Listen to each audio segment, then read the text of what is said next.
All right, so we had another week of earnings. We had another week of the market going down. Getting right into it, the S&P was down about 2% on the week. It's down about 4% on the month. We are in a pretty clear downtrend now. I mean, if we look at daily candles, it's going down quickly. It definitely did break below the 50-day moving average. It's still well above the 100-day moving the 200-day moving average. It would have to come down a lot to break below the 200.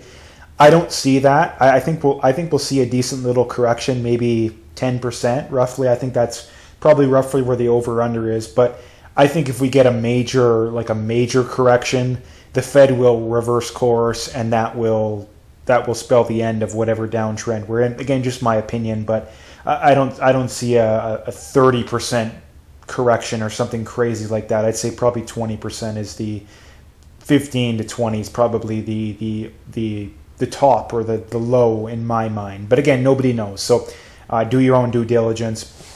The NASDAQ was down just about 2 to 2.5% on the week. It's down about 7% on the month.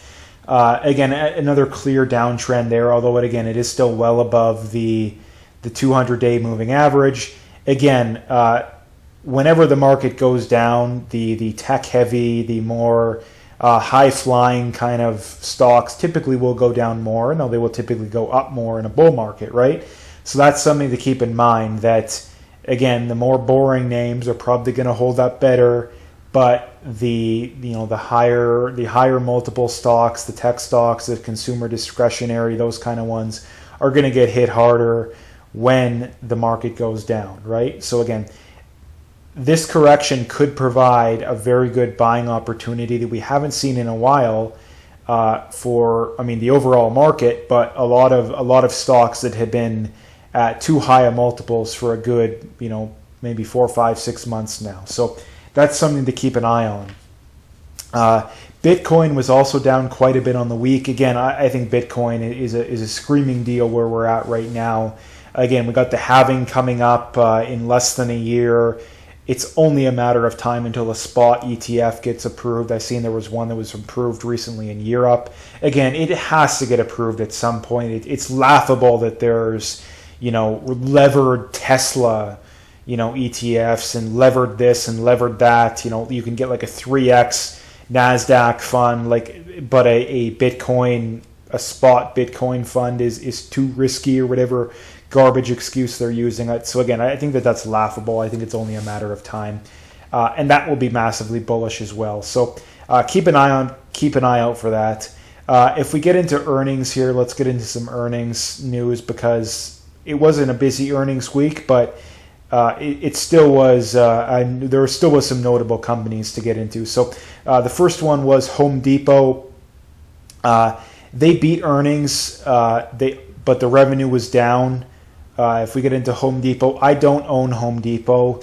I would get into them at some point. If we look at their insights here, let's look at their insights. Very solid company. But again, if we look at they are a little bit below their typical price range, but I would like to get them a little bit cheaper still. Again, in my opinion, I still would like to get them a little bit cheaper. If we look at their price action on the week, they were down a little bit on the week. Nothing crazy here. Looks like about 1%. Again, if we look at their 52-week range, they are near the top of that. I would want to get them a little bit cheaper. If they came down like another 5% or so, I probably would start to pick it up a little bit. Again, it's not a company you're going to see crazy growth from, but over the long run, they are pretty stable. Does anyone really think this company's not going to grow over the next 10 years? I would be shocked. Again, very nice dividend growth, consistent year over year. Again, you'd have like a 12% yield on cost if you bought them a decade ago. So very nice to see there. But again, I'd like to see them get a little bit cheaper, right? A little bit cheaper.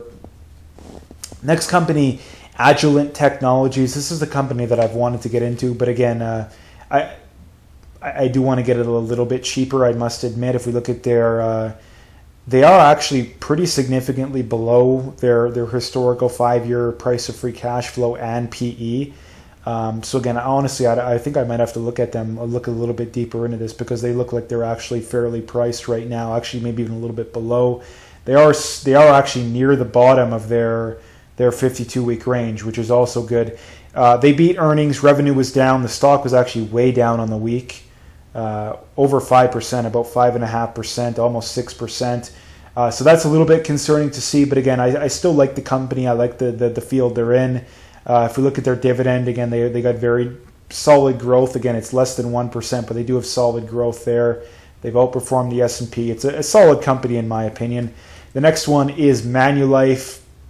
They beat earnings. Revenue was down. This is a company that got beat down very, very badly in 2008. It never really recovered from that. Let's check and see. Yeah, they were actually had crazy growth in the 2000s. They were up like 600%.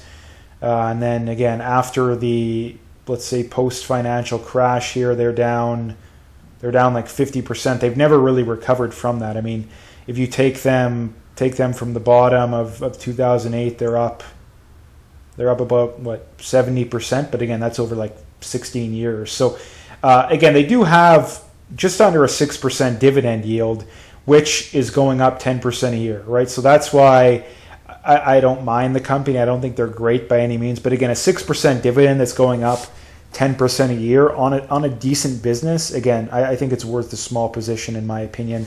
The big news on the week was Walmart. They had very good earnings, easily beat their earnings, although the stock, let's see what the stock did. They're actually down slightly, which is kind of surprising, right? That's kind of surprising. But again, very, very good earnings. But again, kind of surprising that the stock was down on the week. Honestly, I'm not sure what the story was on that. The last one that I wanted to talk about was Applied Materials. They beat earnings and revenue. Stock was up a little bit on the week.